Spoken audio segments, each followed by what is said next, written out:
ఏమైందిరా? వచ్చి కట్లిప్పు. ఏమైందిరా నీకు? కట్లిప్పు. రే, ఆ పోలీసుకు లొంగిపోవటం, ప్రెస్ మీట్లో మాట్లాడటం అంతా నిజం అనుకుంటున్నావా? రే, అవంతా ఒక స్ట్రాటజీరా. యుద్ధంలో శత్రుబలు పెరిగినప్పుడు మనం మొండిగా ఎదురెళ్ళకూడదు, లొంగిపోయినట్టు నటించాలి. అది నిజంగా లొంగిపోవటం కాదురా, శత్రువుని ఏమార్చడం. నేను అదేరా చేశాను. అది నిజం అనుకోకు. ముందు కట్లిపురావి. విప్లవంలో నష్టం అన్ని వైపు నుంచి వస్తుంది. నువ్వు నేను ఇంకా మిగిలి ఉన్నాం కదా, ఇంకొక దళాన్ని నిర్మితాం, విప్లవాన్ని కొనసాగిద్దాం. ముందు కట్లిపురా. ఏంట్రా నువ్వు మాట్లాడిన ప్రతిసారి నాకు చప్పట్లు కొట్టాలనిపిస్తుంది అన్న. నువ్వు చెప్పేది నమ్మాలనిపిస్తుంది. ఇప్పుడు కూడా నమ్మేవాడిని, కానీ ఇది ఆపుతుంది. మతం మత్తుమందు లాంటిది అన్నాడు కార్ల్ మార్క్స్. కానీ అంతకన్నా పెద్ద మత్తుమందు కమ్యూనిజం. ఆ కమ్యూనిజం మత్తులో నుండి నిన్ను బయటకు తీసుకురావడానికి బలమైన సాక్ష్యం కావాలని నాకు అర్థమైంది. ఎలక్షన్ నుంచి విత్డ్రా అయ్యాక నేను నా ఫ్రెండ్ స్వప్న వాళ్ళ ఇంటికి వెళ్ళాను. రే, అర్జెంట్గా 25 లక్షలు కావాలరా. Thank you.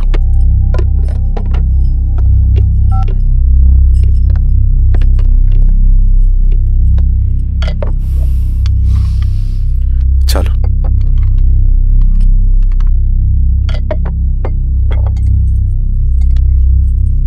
చాలు. చలో అని చెప్పాను కదా, అర్థం కాదే? ఏవండి ఏవండి, ఏమైంది స్వప్న? నేను గమనిస్తూనే ఉన్నాను, మీరు ప్రశాంతంగా లేరు. శిరీష, ఆయన బిజినెస్ చాలా ఇబ్బందిగా మారింది. బయట అప్పు తెచ్చి మరీ ఇన్వెస్ట్ చేశారు. వర్క్స్ అన్ని సగంలో ఆగిపోయాయి. కాంట్రాక్టర్స్కి బాగానే మిగులుతాయి కదా. ఆయన ఏదీ క్లియర్గా చెప్పరు. నేను మాట్లాడినా డబ్బులైతే నేను హెల్ప్ చేస్తాను.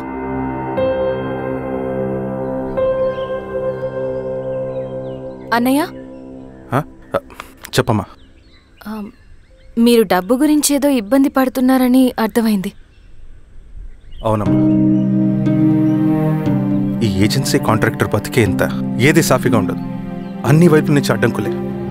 ప్రజల ప్రయోజనం కోసం బిల్డింగ్లు, బ్రిడ్జ్లు కట్టాలి, అడ్డమైన వాళ్ళకి లంచం ఇచ్చుకోవాలి. ఇప్పుడు ఈ నక్సల్స్ ఒకళ్ళు తయారయ్యారు. నా బ్రతుక్కి పని పూర్తయ్యేదాకా ఫండ్స్ లిస్ట్ చేయరు, వీళ్ళేమో పంచాయనివ్వరు. ఏం చేయాలో అర్థం కావట్లేదు. నక్సల్సా? నక్సల్స్కి ఏంటి సంబంధం? అదే కదా సమస్య.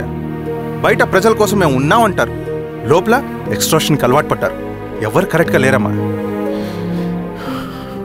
ఎక్కడి వాళ్ళన్నయ్యా? పినపాకం మండలం నక్సల్స్ 25 లక్షలు అడిగారు.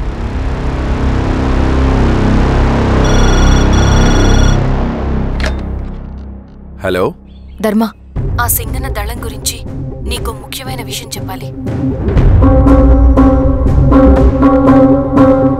సరే, ఓకే, బాయ్. నీతో పర్సనల్గా మాట్లాడాలి. బయటకెళ్ళు. చెప్పు. అన్నయ్య చనిపోయిన తర్వాత ఎలక్షన్స్ లో పోటీ చేసిన నన్ను సింగన్న దళం కిడ్నాప్ చేశారు. కానీ అక్కడ ఒక వ్యక్తిని చూశాను. ఆ వ్యక్తిని అన్నయ్య చనిపోయే ముందు తన దగ్గర డబ్బులు తీసుకోవడం గమనించాను. ఆ క్షణమే సింగన్న దళంపై నాకు అనుమానం వచ్చింది. I'll take care.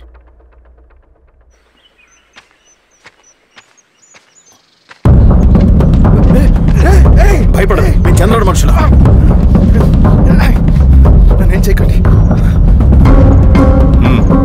కూర్చోబెట్టండి. మీకు కావాల్సింది దీంట్లో ఉంది.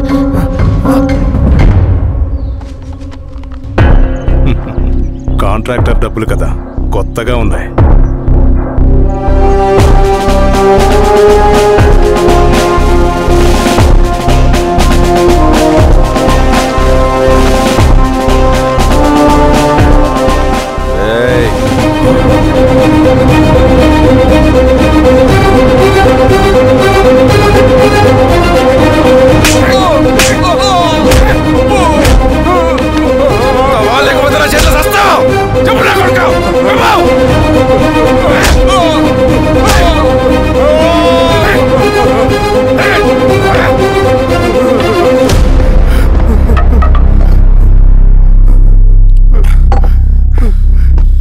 అన్న మీదున్న ప్రేమ అభిమానం ముందు మన పోలీస్ లాఠీలు ఓడిపోయాయి. చంద్రన్ ఎన్కౌంటర్ ఎలాగూ పోతాడు.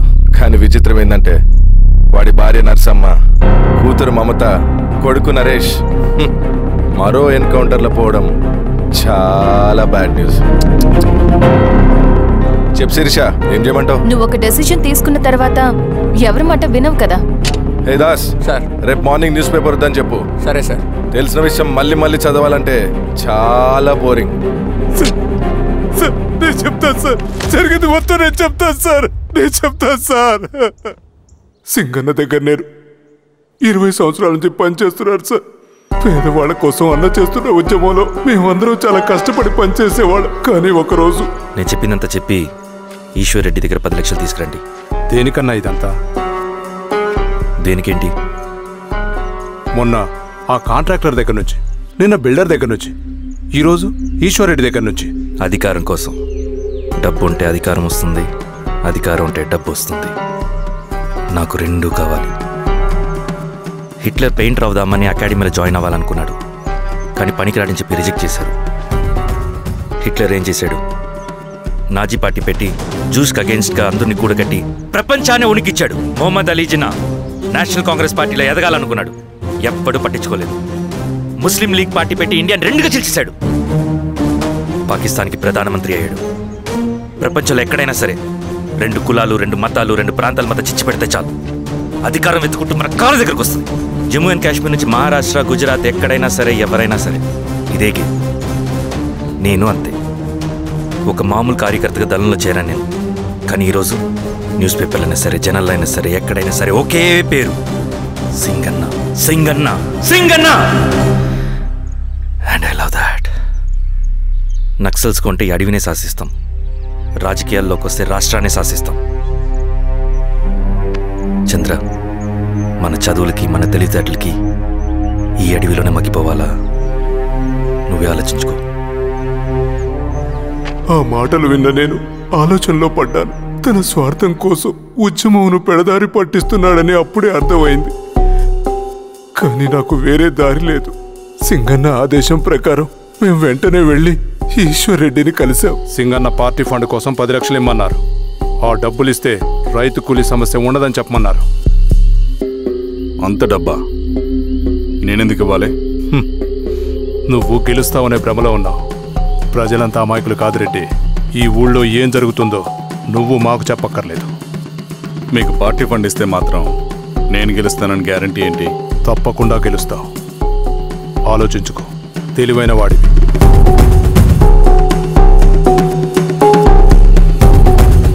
సరే.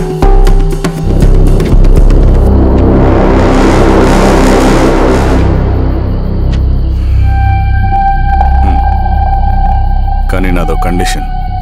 నేను సింగన్ని పర్సనల్గా కలవాలి.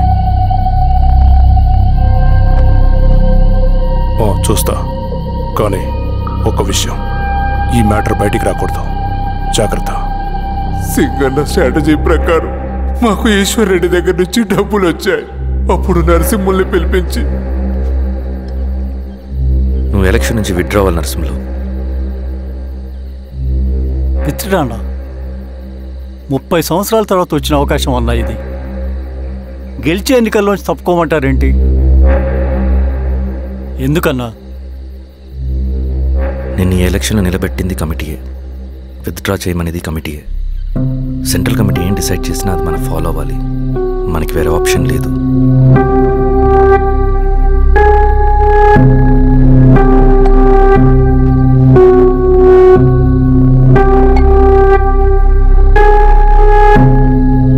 నన్ను నమ్ముకుని చాలామంది ఉన్నారన్నా. మీరు వద్దన్నా సరే నేను ఇండిపెండెంట్గా పోటీ చేస్తా. నీ పట్టుదల నాకు అర్థమైంది నరసింహులు. సెంట్రల్ కమిటీతో మరొకసారి నేను మాట్లాడతాను.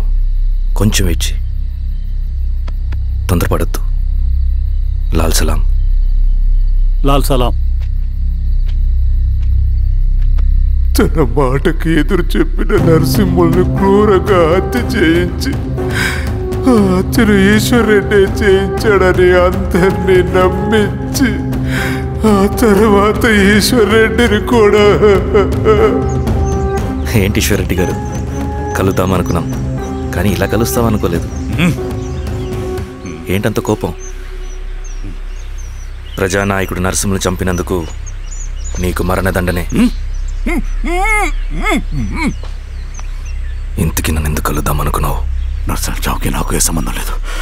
నిన్ను కలిసి ఊరు సమస్యలు, ప్రజా సమస్యలు పరిష్కరించు. అడవికి సింహం రాజు, అడివైనా ఊరైనా ఈ సింగన్నే రాజు.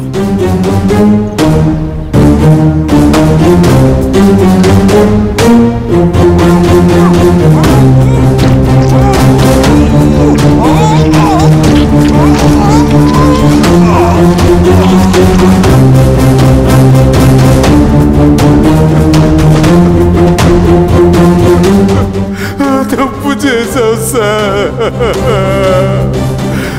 మొత్తం సింగన్నే చేశాడు.